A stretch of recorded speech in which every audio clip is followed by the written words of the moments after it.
I'd like to introduce our speaker for today. We have got Dr. Betsy Redmond. Okay, thank you. So the title is Navigating Autoimmune Disease, Metabolic Insights from OAP, or Organic Acid Profile. So I'm going to go over, specifically autoimmune disease, what I mean by metabolic insights or metabolomics, and how the organic acids or OAP profile can help.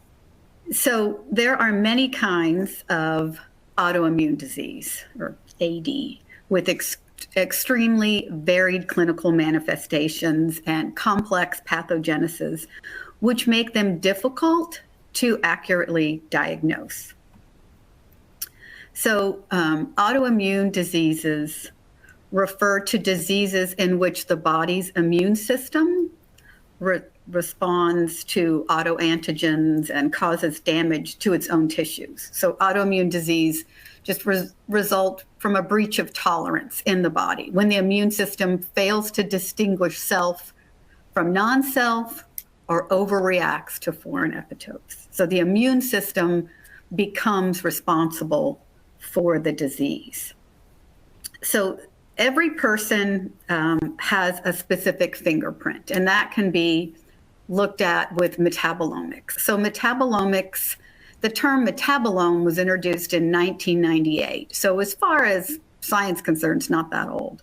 Metabolomics is the study of the unique chemical fingerprints that specific cellular processes leave behind. And the metabolome represents the complete set of these metabolites, just like the genome, the transcriptome, the proteome, and so there's the metabolome. The organic acid profile looks at a range of organic acids and other small molecules to give insight into the metabolome. Urine is the most commonly used biofluid in metabolomics. It's one of the most common. And creatinine is the most commonly used reference. The benefit of using urine is that for many of the other biofluids or biological samples, there's no known compound that's widely accepted as a reference sample to normalize the values for. So you'll see on any urine organic acid test, it'll be per milligram of creatinine or mole of creatinine. So it accounts for urine concentration. So when thinking about organic acids, the two main analytical platforms you'll see in metabolomics research is nuclear magnetic resonance spectroscopy and mass spectrometry. MS is usually combined with other separation techniques, such as liquid chromatography. So MS has been thought of as more sensitive than NMR.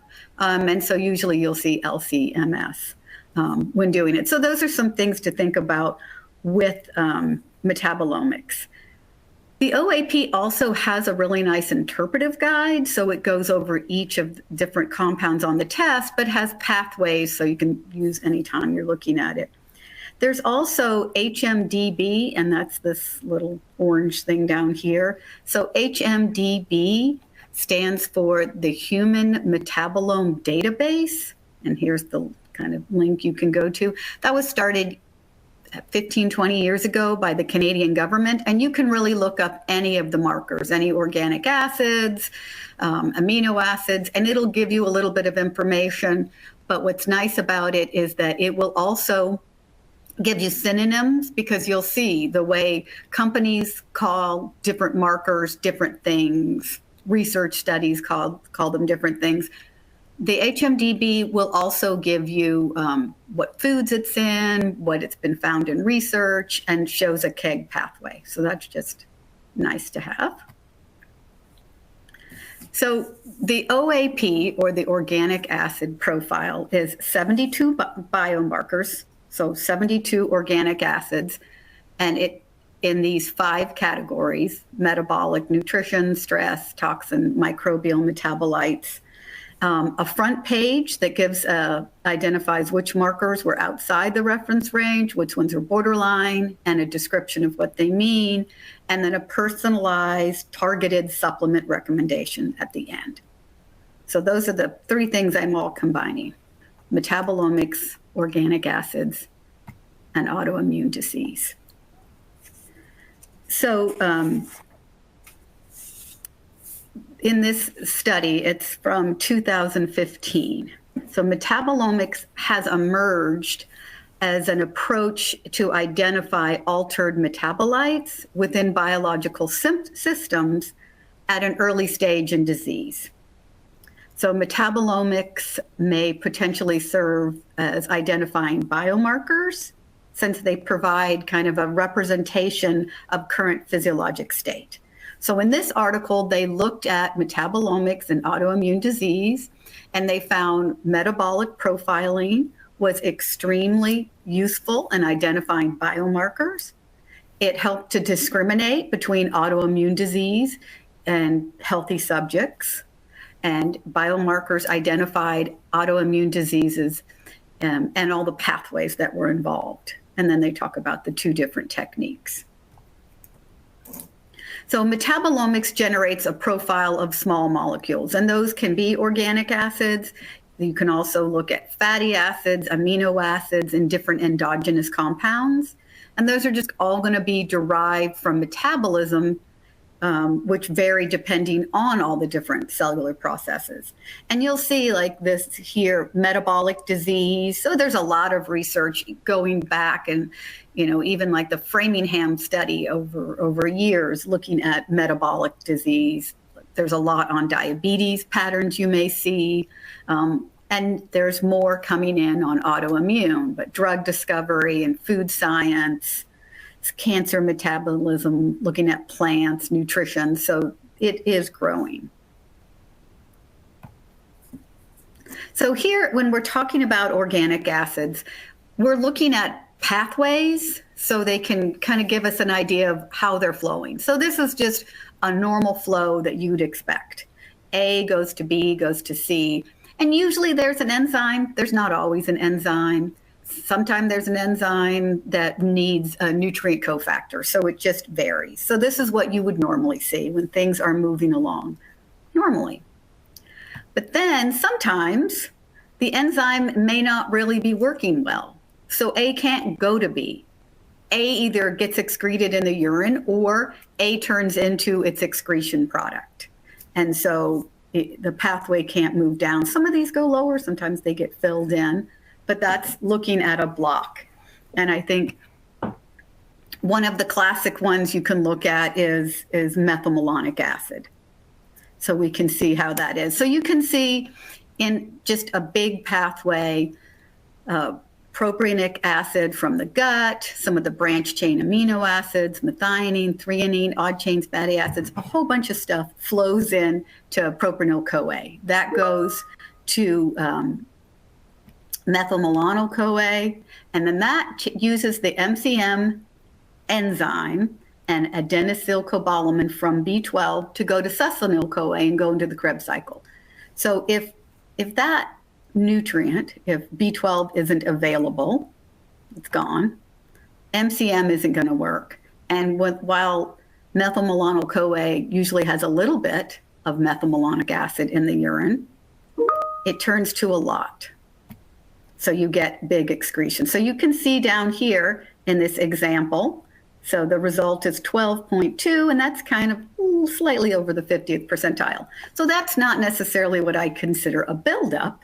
So it's, about what you'd expect to see. But if we're really high, then it can identify a need for B12. So organic acids aren't just blocks and pathways, though, and I think that's important to note. They also represent compounds. So we look at catecholamine turnovers. So homovanillic acid is the breakdown product of dopamine. So it's not telling you exactly what dopamine level is, but it's telling you the level of turnover. Vandomanillic acid is the breakdown product of epi and norepi.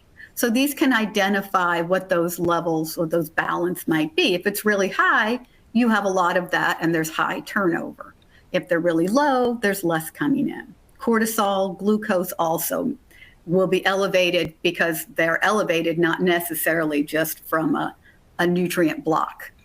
Another one, pyruvic acid. It can become elevated when glucose is elevated or when there's certain metabolic processes, but it can also be elevated when there's some of these B vitamins are missing. So it can be a combination. So this article is from 2023, and they looked at broad metabolic changes seen in autoimmune disease. And they pooled things. They looked at 88 different studies that used different sample types. So they used urine, blood, they had spinal fluid, they had all different stuff. They looked, some of the studies used LCMS, some of them used NMR. So it was a pretty big range.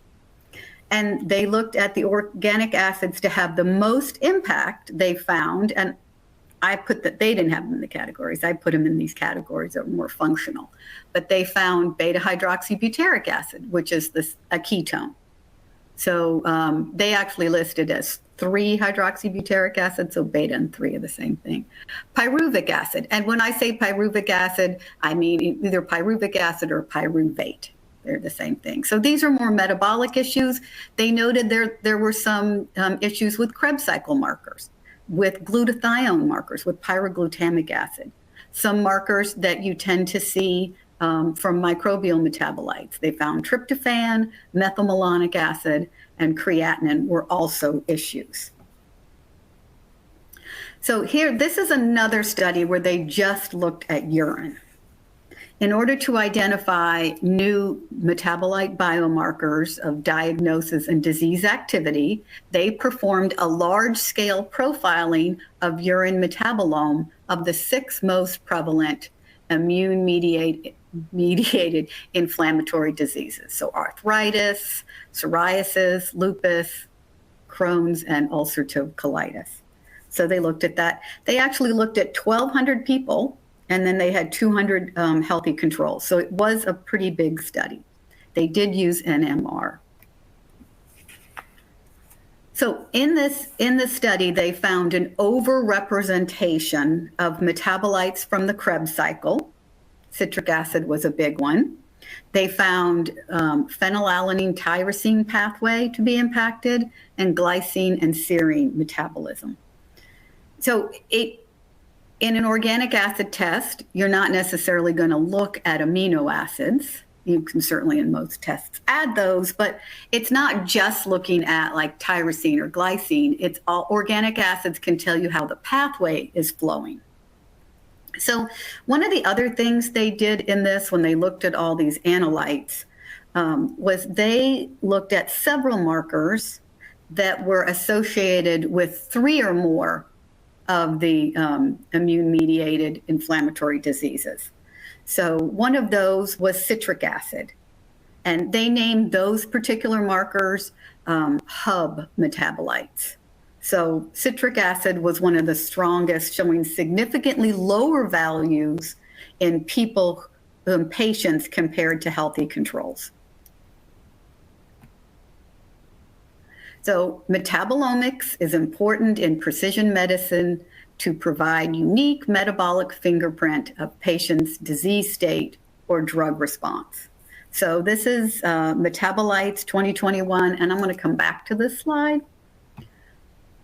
Next, I'm going to go to this study. It's a single study. They used mass spec in urine of 392 patients with autoimmune disease, and they compared them to healthy controls. And so the aim of the study was to identify the metabolic changes in organic acids of individuals with autoimmune disease and developed a predictive algorithm. And they used the algorithm for its presence through integration of metabolomics together with AI. And they found statistically significant differences between the autoimmune group and the healthy control.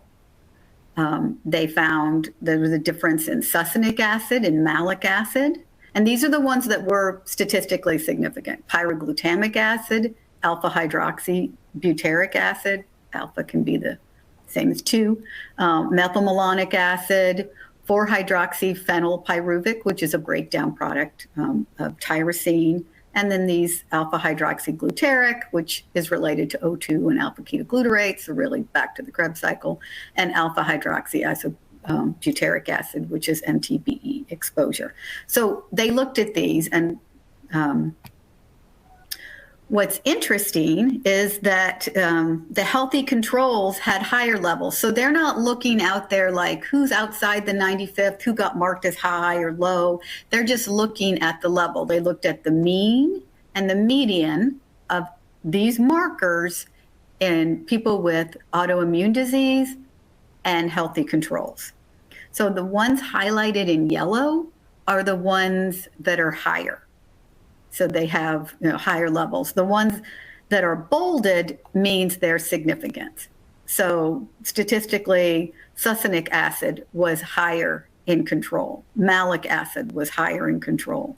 The ketones, the 3 or beta hydroxybutyric acid was higher in the patients.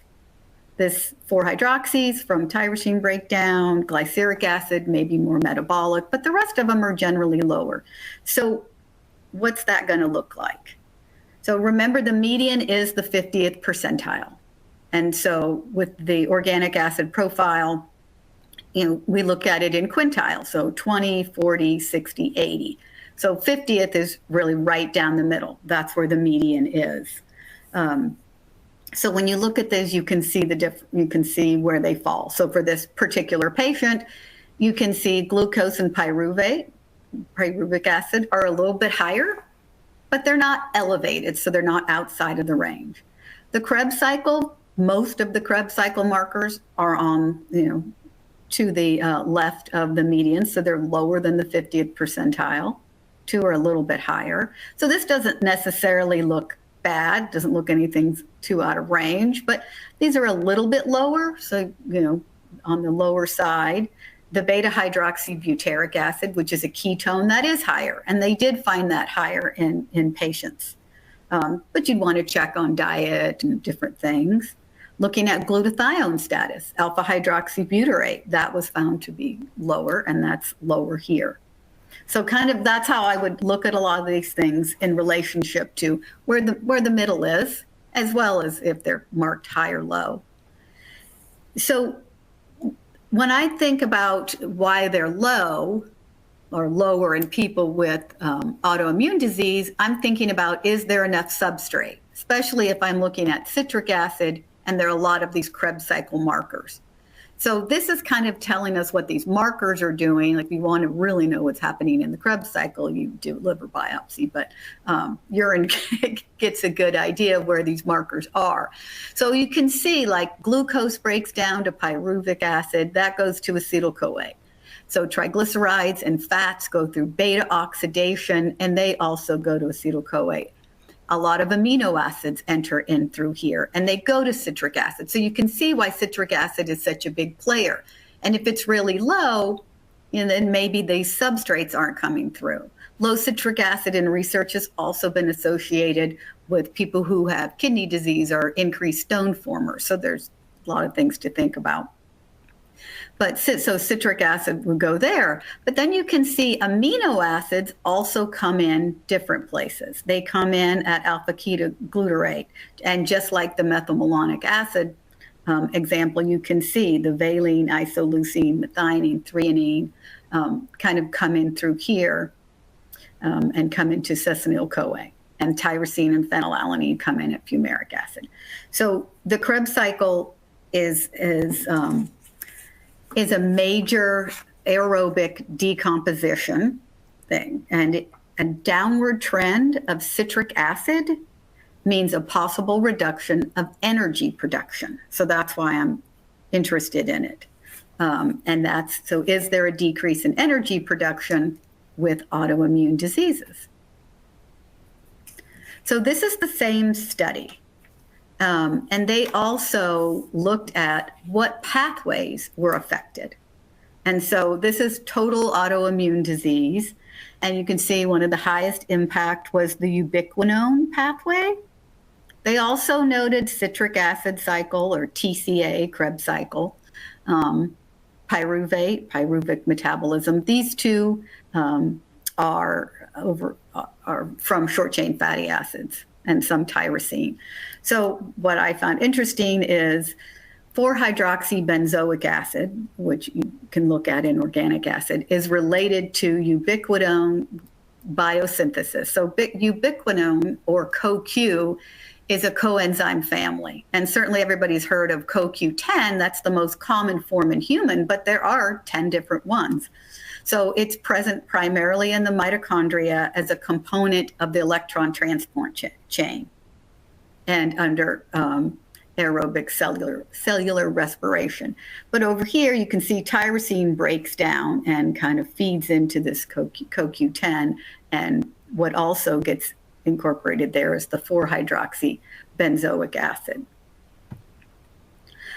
So another player in that electron transport chain is going to be succinic acid. And remember, succinic acid was found low in several of those autoimmune conditions. So succinic acid is going to be lower. It uses succinate dehydrogenase enzyme or complex to move it to fumaric acid. And so it's linked to the electron transport. So the succinate dehydrogenase complex is the only membrane-bound enzyme in the Krebs cycle that's also a member of the electron transport. So it's got to shoot electrons when you make it around the cycle. To go over to fumaric, it has to shoot electrons down to that electron transport. It uses, the Krebs cycle gets electrons and protons as electron carriers, which the electron transport uses to make ATPs for energy. So low succinic acid may be associated with low energy, with low production there. Certainly there's research out there that high succinic acid comes down when CoQ10 gets provided. So another study, and this one I really liked, it's from Analysts 2023. So previous studies of the metabolomics analysis in autoimmune disease were not competent in their discrimination. That's what these authors are saying. So here, and they use liquid chromatography tandem mass spec, so they're using LC mass spec strategy combined with machine learning. So that seems to be a lot of this metabolomics now, combining it with machine learning, is proposed for the discrimination and classification of autoimmune disease.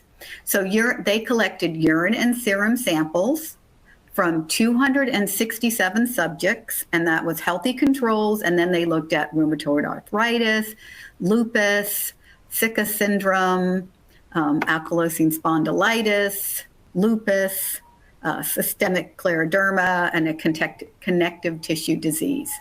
So they used machine learning algorithms were encoded for discrimination and classification of these different autoimmune diseases with metabolomic patterns they collected from the LC mass spec. And one of the things they noted was that urine samples exhibited higher accuracy for disease discrimination and triage than serum samples. So here you can see that tryptophan is one of these major factors, and this is in the urine. So tryptophan, it is one of the big pathways. And you don't have to be looking at tryptophan specifically. So you can look at the other pathways. So tryptophan metabolism is one of the ones that was most disturbed. And it was upregulated in ankylosing spondylitis, but it was downregulated in lupus. 5-hydroxytryptophan within that pathway was also downregulated in lupus and rheumatoid arthritis. So if you look at their table, that it was slightly lower in the healthy controls, but the range was a lot bigger. So you didn't get near the range in the patients. They also looked at it in serum, and they found a few more things going on in serum. Tryptophan certainly was still a big issue here. They also found some lysine, some tyrosine issues. So it's the same thing. They just found some bigger things going on. So when I'm thinking of tryptophan, I'm thinking of what else is going on with tryptophan. So what else do I want to know about the tryptophan? The tryptophan, when it comes in, dietary tryptophan, it's in the intestines. The gut bacteria can take it and make indoles. I mean, we're specifically looking at indole acetic acid, but there's a whole world of indoles out there. Some are like good, some are more aggressive. The other thing, once they get absorbed, they can go down the kynurenine pathway. That's kyurenic acid, quinolytic, cholinergic, or they can go to make serotonin and melatonin. And that breakdown product is 5-hydroxyindole acetic acid. This KT and cholinergic should be up here. They also, in this kynurenine pathway, list niacin and nicotinamide because that's the goal. So you don't have to look at tryptophan, that you can look at the pathway. So the kynurenine pathway plays a crucial role in generating energy in the form of nicotinamide, or NAD, because energy requirements are substantially increased during immune responses. And the kynurenine pathway is a key regulator of the immune system. So NAD is essential for cellular metabolism, DNA repair. It helps convert glucose to ATP. It gets converted to NADH, which passes electrons to the electron transport. So there's a lot of issues going on at the Krebs cycle, the electron transport, getting energy. And NAD levels are known to decrease with age. To me, it's easier when I look at a pathway. So tryptophan is the main one that we're looking at. So tryptophan can go a lot of different ways. Tryptophan 2% is going to go over, like I said, to make serotonin, and then gets broken down as 5-hydroxyindole acetic acid, which was lower in people with lupus and rheumatoid arthritis. Tryptophan, the vast majority of it is going to go down to quinolinic acid. On its way, it uses a lot of B6, and so xanthurenic acid can become elevated when there is a need for B6. It's the first one that's going to become elevated. It's most sensitive to B6 issue. So inflammation can increase quinolinic acid. So the goal is for tryptophan to go all the way down to quinolinic acid and make NAD. Inflammation can increase that. So we certainly do think about anti-inflammatories, antioxidants kind of things to help bring down that quinolinic acid. Low quinolinic acid may be associated with reduced NAD.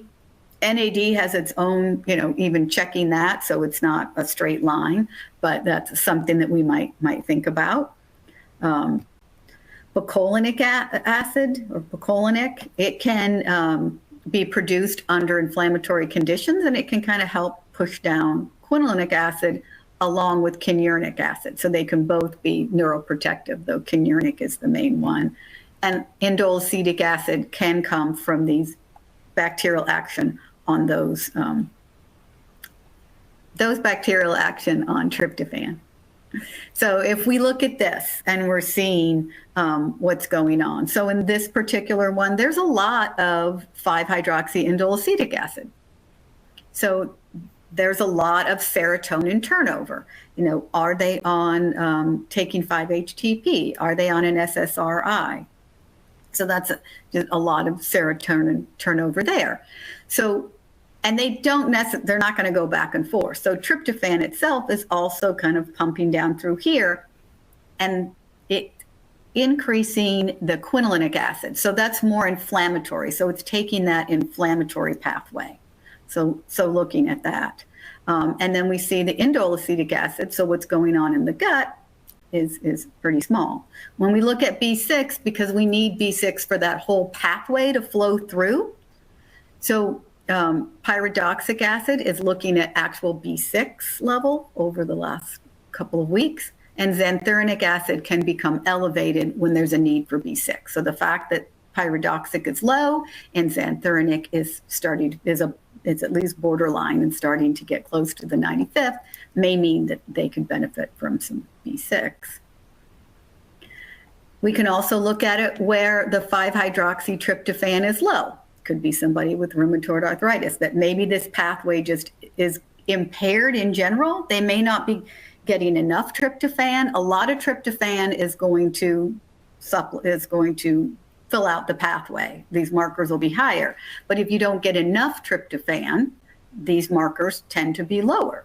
So that 5-hydroxy is lower. The picolinic and quinurenic acid. So picolinic is low, quinurenic is a little higher, which is good because it can then offset any quinolinic acid. But that quinolinic is low.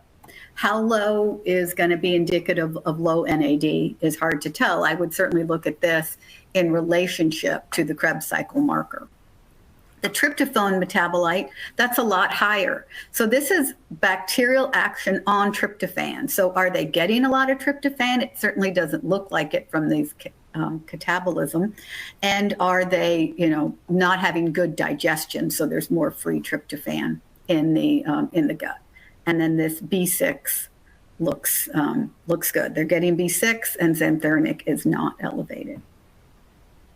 So here's a study. This is the one that I'd said, I'm coming back to this. So this is from Metabolites 2021. And what they overall looked at 3 different autoimmune diseases. They looked at rheumatoid arthritis, systemic lupus, and multiple sclerosis. They looked at several different things, lots of tables. They compiled a lot of different studies. They kind of found that glutamate or glutamic acid, certain amino acids, glycine, phenylalanine, methionine, glycolysis-related metabolites like glucose and pyruvic acid, and Krebs cycle metabolites, such as citric acid, were commonly altered in autoimmune disease. So we've certainly seen that there's a theme in these markers. So again, they did a mapping network that they generated by comparing biomarkers of the 3 autoimmune diseases. So in MS, they found that the tryptophan breakdown pathway was impaired, and they found there was an issue with glutathione. This little red circle should come down here. And then these other markers you can see, citrate was still an issue, glucose, pyruvate. So they did stand out, but the biggest one was glutathione and the tryptophan breakdown. So in MS patients, and previous research has also noted that tryptophan metabolism by the gut microbes in the quinurinin pathway could be related to, and quinurinin is from the tryptophan, to risk of MS in children. So some other diseases, studies have also looked at this. So then going to the next one. So when I'm looking at glutathione status, if I'm not looking at glutathione, which can break down a lot in transport, I can look at markers that are associated with glutathione. So alpha hydroxy butyric acid, or it could also be called 2-hydroxybutyrate, comes down from methionine. So there's methylation, and then it goes down to transsulfation, and that goes and can make glutathione. When that transsulfation goes, it's going to kick off the alpha keto, that's going to become alpha hydroxy. So it can give you an idea of how much is coming through that pathway. So if it's really high, that pathway is going down and you may be making a lot of glutathione. So this cysteine or sulfur amino acid is going to go down. It's going to meet up with glutamic acid, and they're going to meet up with glycine, and they're going to make glutathione. So this is a real simplified pathway. But if that's not quite working, like they're making part of it, but not really, pyroglutamic acid is made when that's not quite working. So it can identify either a need for NAC, which would be a sulfur amino acid, or glycine. So here we can see that pyroglutamic acid is really high. So that could be an issue. Even though they're not necessarily making a whole bunch, the need for either NAC or glycine look strong. And that pyroglutamic acid did show up in several of those papers. So they also looked at systemic lupus. And for that, they found fatty acids to be pretty significant, arachidonic acids, EPA, those things, and then some bigger issues with small intestine. And citrate, fumaric acid, those were also continued to be issues. And then they looked at rheumatoid arthritis. So in rheumatoid arthritis, they found branch chain amino acids, which in the organic acid, I would look at branch chain keto acids, and glycine conjugation. So they looked at tryptophan, but also they were looking at glycine, threonine, and serine. And then they looked at glycine conjugation. So, and again, citric acid was found there. So citric acid tends to downregulate in rheumatoid arthritis patients, indicating the aerobic metabolic process is weakened. The citric acid cycle is the major metabolism for all aerobic decomposition, and a downward trend of citric acid may identify a reduction of energy productivity under inflammatory conditions. So that's, something that did show up a lot. So kind of look at that. But when I'm thinking of, so we looked at tryptophan, how we could look at that, how we could look at glutathione, but I want to look at glycine, and I'm thinking of glycine conjugation. So there's a couple of things that I'm going to look for there. In looking at the need for glycine, so glycine is one of those things you don't want to get too high. And so there's processes for kind of moving it out. There's actually a glycine deportation system that kind of helps with that.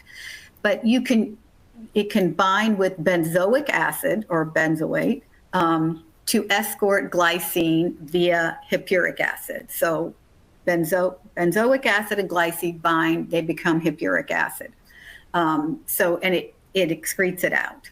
And so if benzoic acid is really elevated, like here, it can identify that there may be a need for glycine, or they're just using up a whole bunch of glycine.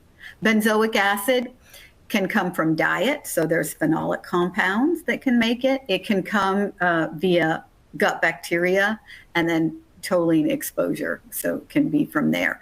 So this person, most clinicians would probably think about adding some glycine and looking into that a little further. So when I'm looking at glycine, so glycine is used for glycine conjugation. We talked about it being needed for glutathione production. So it's also used in making bile salts, in heme and creatinine, in creatine and purines. It's been proposed again as rate limiting in the ability to make glutathione, and is needed for glycine conjugation. So if I'm thinking about glycine, and that pathway is important in autoimmune disease, I'm going to look at glutathione status, and here it looks like it's pretty low, like that's not coming through. Is there a substrate issue? And here we see that's benzoic acid is it's a little high, but it's getting conjugated with glycine and becoming hippuric acid, because that's how you get hippuric acid. And so I'd still think of a little support there. So this is just looking at just glycine in from either food or made endogenously. It's used in the glycine cleavage system, which also is a player in methylation. So kind of looking at those components. So there's a wide variety of autoimmune diseases. And so the pathogenesis is pretty complex. And an accurate diagnosis is often difficult to achieve because of their vague symptoms. So metabolomics has been proven to be an efficient tool in the analysis of metabolic disorders to provide clues about mechanisms and diagnosis of disease. So that's kind of a summary. So we saw a lot of the same things going on. So here's just a report where I might think about it's a 44-year-old woman with a family history of rheumatoid arthritis. So she has some GI issues. She takes a few supplements. She's often tired, has very low energy, some joint pain and stiffness, especially in the morning or after sitting. So, I'm going to run her report. And people may have, obviously, autoimmune disease and other things. So it's not, you have to look at the big picture. So first is going to be the summary of functional imbalances. And this is 2 pages, and I just cut it in half because I couldn't fit it all in one.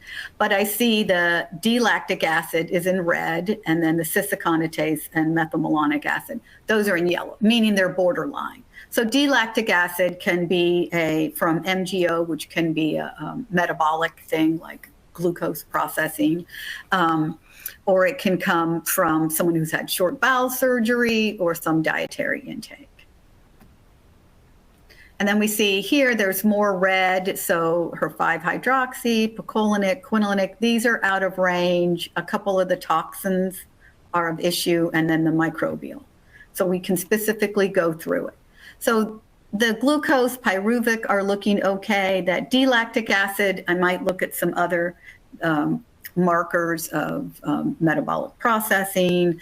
But looking at the Krebs cycle, the citric acid and the cisaconatase are running a little bit low. The succinic acid is running high, which makes me think CoQ10. Is that succinic acid not going over to fumaric? And then there's the malic acids a little bit low. When I'm looking at fatty acid oxidation, that looks fine. These markers become elevated when there's an impairment in beta oxidation. That's fine. This can identify a need for carnitine, and then her ketones are just fine. So they're not, elevated. Nutrition, all of these markers, these branch chain keto acids, alpha keto and pyruvic, they all depend on B complex. And so there's a good researcher out of Japan who's looked at this stuff, but I'm expecting them to be high if there's a need for B vitamins, which doesn't look like she has. Then continuing the nutrition, the methylmalonic acid is a little bit higher. So it's, it's not running low, but if she's got a need for B vitamins, then it's going to become elevated. So it's borderline there. It's above the 80th. It's about the 90th. The folate looks good. She's got B6, and xanthuranic is not elevated.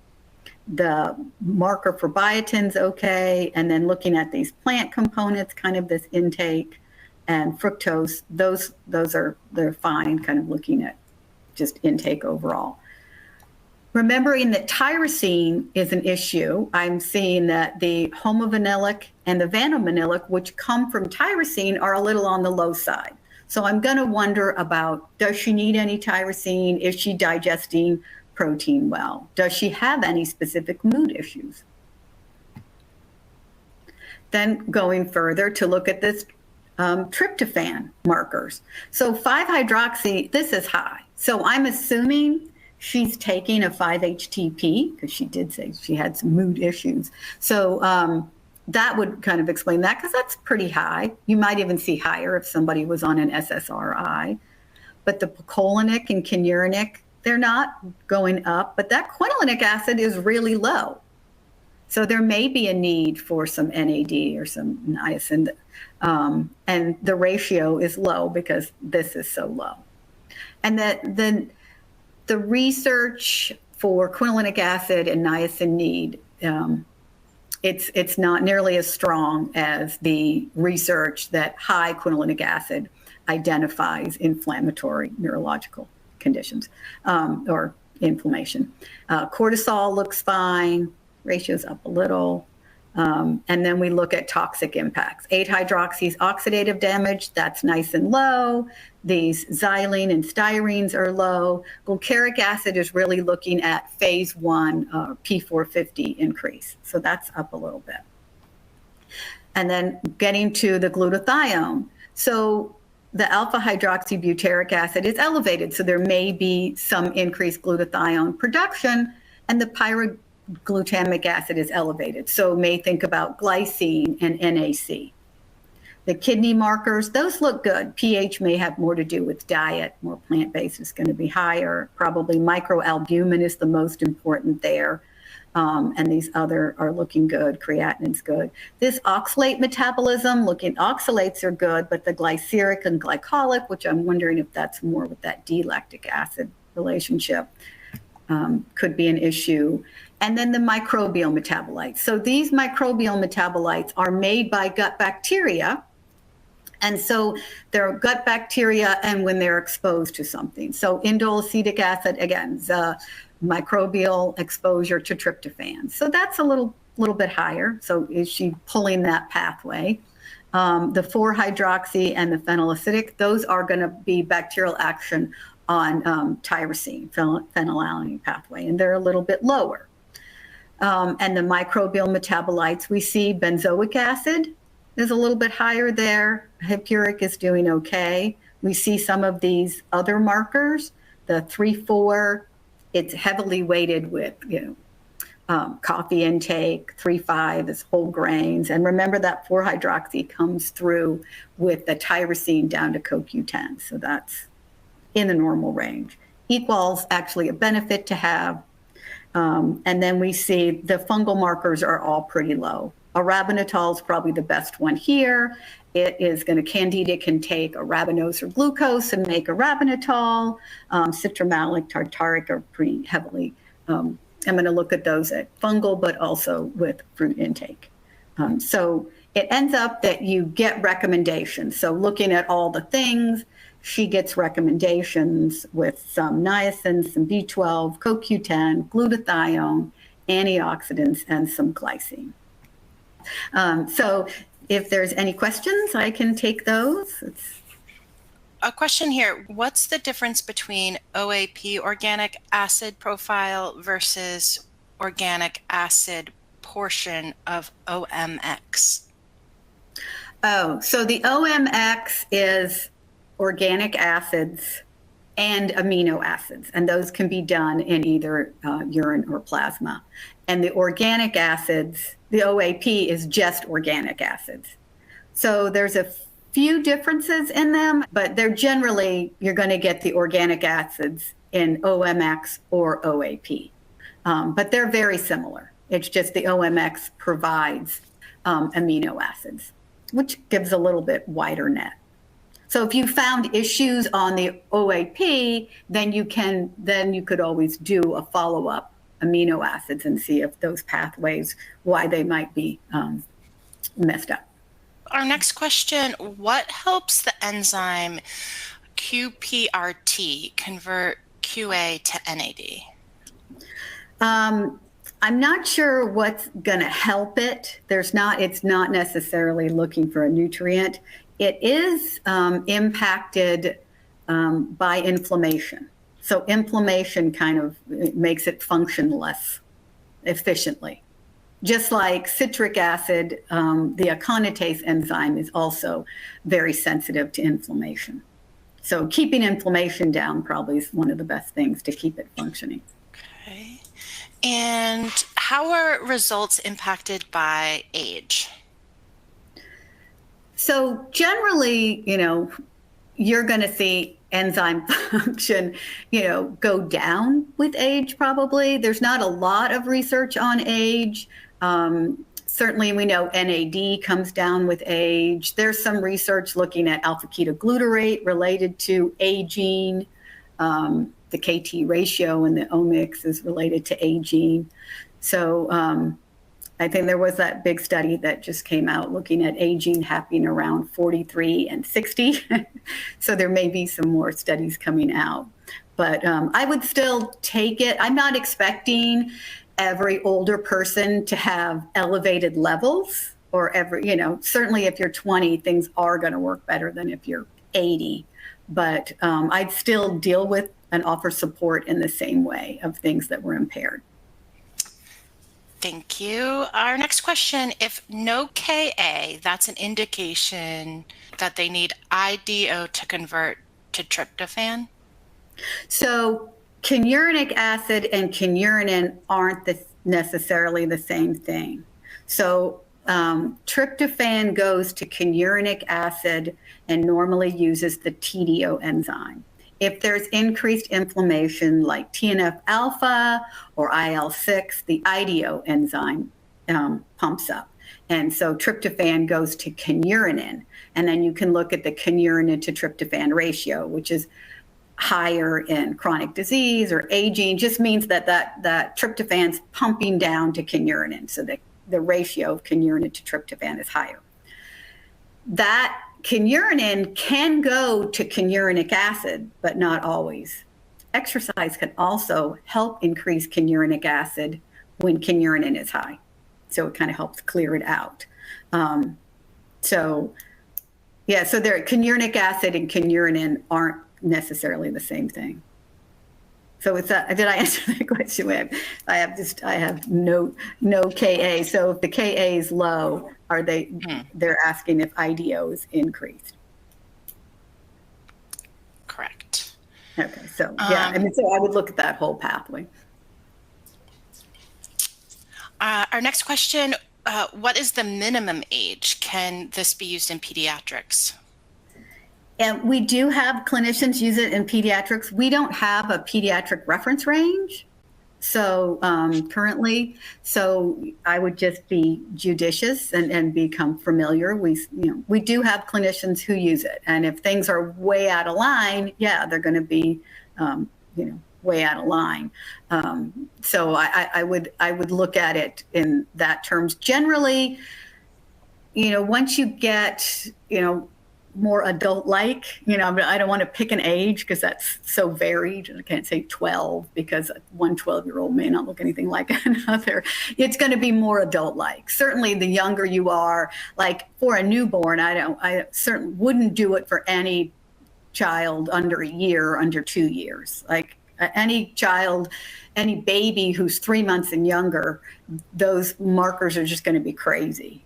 So that wouldn't probably be helpful. Just like newborns have really high fecal calprotectin. So, I would, as they get older and closer to adults, it's going to get closer. But we don't have reference ranges for pediatrics, but we do have clinicians who use it in pediatric populations and are familiar with what to see in pediatrics. We have time for one more question. Can you clarify looking for elevated or low organic acids? Yeah, so when you're looking, I think that functional medicine has always talked about high, like when they're high, there's a block, it's a nutrient. But really with metabolomics, we're finding a much bigger picture that, low may be an issue too. And even though there's not tons of research like low citric acid is related to autoimmune disease, they're finding that. So I think that I'm going to look at it as a spectrum. So low and high can be something, and high is not always going to be nutrient deficiencies. It may be that things are pumping through the pathway faster, or the enzymes just not working as good. All right. Well, thank you so much. Thank you all, and have a great rest of your day. Okay, thank you.